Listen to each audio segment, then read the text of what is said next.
আসসালামু আলাইকুম। আসলে মানুষ এত নিকৃষ্ট হয় কেমনে ভাই?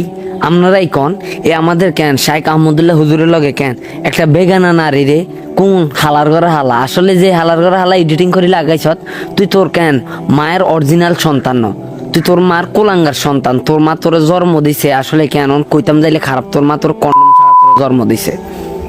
মানে এত পরিমাণে তোরা আসলে মানে নিকৃষ্ট। আজকে একজন আলেমের লগে একটা খারাপ একটা মাইয়ার ছবি এডিটিং করে তোরা বইয়ে দিছ।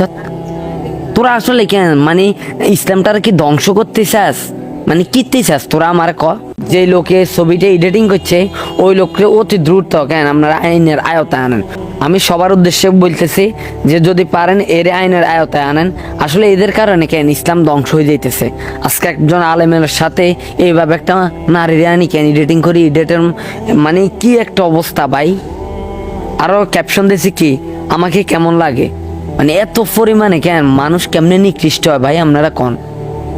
আমি আল্লাহর কাছে বিচার দিলাম, আল্লাহ যে মানুষটা এই ছবিটা এডিটিং করছে আপনার গজব তার উপরে মানে নাজিল করেন। এই জন্য খারাপ লাগাইস গা যে মানুষে কেন ইসলামটার কি পরিমাণ ধ্বংস করতে চায়। ভিডিওটা অন্তত শেয়ার করেন, ভিডিওটা অন্তত শেয়ার করেন যে ভাই আমাদের শাইখ আহমদুল্লাহ হুজুরের সাথে একজন নারীরে ভাই একটা মেয়েকে এডিটিং করে লাগাইছে।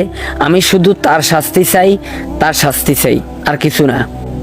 শুধু আপনার কাছে এতটুকু রিকোয়েস্ট, যারা আলেম আছেন, যারা মাদ্রাসা ছাত্র আছেন, যারা মাদ্রাসার খেদমতে আছেন, শুধু আপনাদেরকে বলতেছি ভিডিওটা সম্পূর্ণ শেয়ার করে দেন।